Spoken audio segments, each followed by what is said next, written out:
Welcome. इस video में हम पढ़ेंगे टाइम सीरीज एनालिसिस का important method of measuring trend, that is least square method.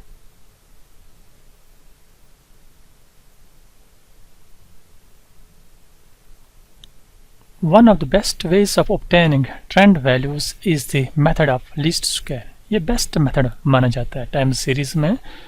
The line of best fit is a line from which the sum of deviations of various points is 0. This is the best method for obtaining the trend values. It gives a convenient basis for calculating the line of best fit for the time series. तो ये line of best fit for the time series, इसको best fit of line क्यों मानते हैं, मैं आपको थोड़ा सा समझाता हूँ। इस मेथड के ज़रिए से जो ट्रेंड लाइन हम निकालते हैं, ये देख लीजिए आप, इसको मान लेते हैं हम ट्रेंड लाइन। ये जो ट्रेंड लाइन हम इस मेथड से फिट करते हैं, इसको लाइन बेस्ट फिट क्यों कहते हैं? क्योंकि इसके ज़रिए से जो ट्रेंड वैल्यूज़ निकलते हैं, जो प्रेडिक्शन फ्यूचर में हम बताते हैं कि फ्यूचर में हमारी बिजनेस कहाँ जा रही है, हमारा प्रॉफिट कहाँ जा रहा है, हमारी सेल्स कहाँ जा रही है, बहुत सारी जो फील्ड से जहाँ पर इसको हम यूज़ करते हैं। तो इसकी जो ट्रेंड लाइन है, वो ट्रेंड लाइन जो हमको ट्रेंड वैल्यूज़ देती है, वो trend values near about parameter या more accurate than semi average method, more accurate than moving average method. तो इसलिए इसको लाइन ऑफ बेस्ट फिट भी कहा जाता है, इस लाइन को, ट्रेंड लाइन को, जो हम लीस्ट स्क्वायर मेथड के जरिए से फिट करते हैं। It is a mathematical model for measuring trend. Further the sum of the squares of these deviations would be least. तो इसको इसी वजह से लीस्ट कहा जाता है, sum of squares of deviations. अभी आगे मैं दिखाता हूँ आपको। when compared with other fitting methods. So this method is known as the method of least square and satisfies the following conditions. First condition is the sum of the divisions of the actual values of y and y estimated, y bars कह सकते हैं हम इसको, estimated value of y is 0. इसमें ये satisfy होना चाहिए पहली condition। summation of this is sigma means addition of the values, y minus y bar is equal to 0। पहली कंडीशन ये सेटिस्फाई होनी चाहिए इसमें। Second, the sum of squares of the deviations of the actual values of y and y estimated is least, that is sigma, ये summation of y minus y bar is least, second condition.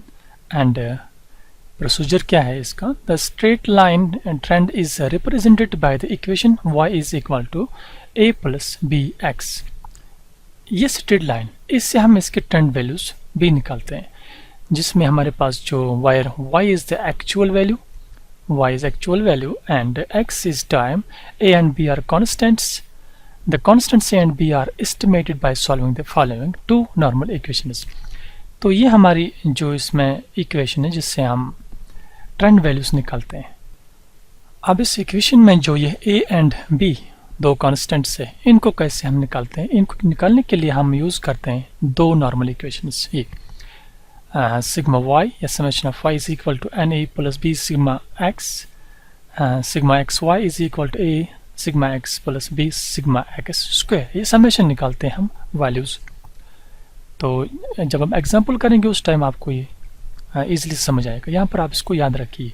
इसमें this is two normal equations. Those are two normal equations by which we can find out the two constants a and b, where n is number of years given in the data, ye n. By taking the midpoint of the time as the origin, we get sigma x is equal to 0. When sigma x is equal to 0, the two normal equations reduce to, तो इसमें ये condition तो आती ही है। तो जब origin से लेते हैं हम, तो सिग्मा एक्स आपके पास 0 आएगा। When sigma x is equal to 0, the two normal equations reduce, तो ये दो नॉर्मल इक्वेशंस चेंज हो जाती है।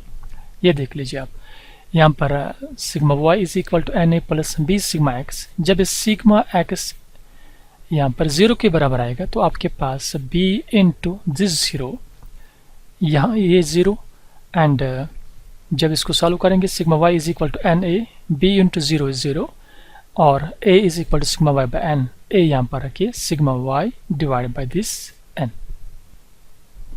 तो इसी तरह से sigma x y is equal to a into 0। ये 0 कहाँ से लाया मैंने, sigma x is equal to 0, यहाँ पर सिग्मा x है तो plus b sigma x square, यहाँ से हमारे पास b का वैल्यू निकलेगा b is equal to sigma x y. तो ये a इंटू 0 0 बना, यहाँ से हमारे पास ये 2 बचे, sigma x y is equal to b sigma x square और b sigma x y divide by sigma x square. b यहाँ पर सिग्मा एक्स स्क्वायर इस सिग्मा एक्स वाई को यहाँ पर डिवीजन में आया, डिवाइड में आया। तो इस तरह से हम a और b का वैल्यू इन दो इक्वेशन से निकालते हैं। तो a और b निकालने के लिए ये दो यहाँ पर कैलकुलेशंस हमें यूज करनी पड़ती है। The constant a gives the mean of y and b gives the rate of change of slope। ये जो b यहाँ पर हम यूज करते हैं इस इक्वेशन में, इसको स्लोप भी कहते हैं। इसी से हम रेट ऑफ चेंज, किस तरह से हमारा y वेरिएबल चेंज हो रहा है, वो हम चेक करते हैं। By substituting the values of a and b in the trend equations we get the line of best fit। तो जब हम यहाँ पर इस इक्वेशन में a और b का वैल्यूज यूज करते हैं तो वहाँ पर हमारे पास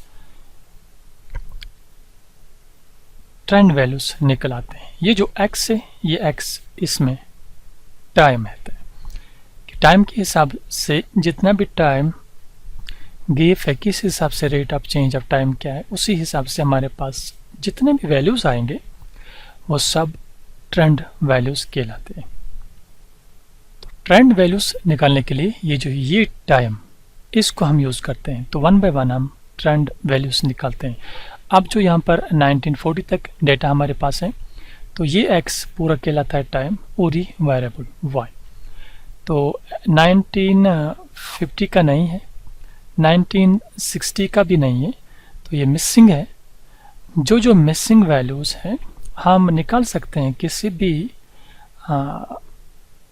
ईयर का, किसी भी टाइम ईयर का या टाइम का ट्रेंड वैल्यू हम निकालते हैं इस मेथड के ज़रिए से, जिसको हम लीस्ट स्क्वायर मेथड कहते हैं। और ये लाइन हम यूज़ कहते हैं, इसको हम लाइन ऑफ बेस्ट फिट भी कहते हैं। इसके ज़रिए से जो ये ट्रेंड वैल्यूज़ निकाल के देती है वो बेस्ट होते हैं बाकी मेथड से। तो ये था टाइम सीरीज एनालिसिस का इम्पॉर्टेंट मेथड, जिसका मैंने थ्योरी पोर्शन बताया कि इसका मीनिंग क्या है और इसको यूज़ कैसे करते हैं। तो इसके एग्जाम्पल्स हम नेक्स्ट पार्ट 7 में आप इसके एग्जाम्पल में सॉल्व करके दिखाता हूँ कि इसको हम किस तरह से यूज़ करते हैं।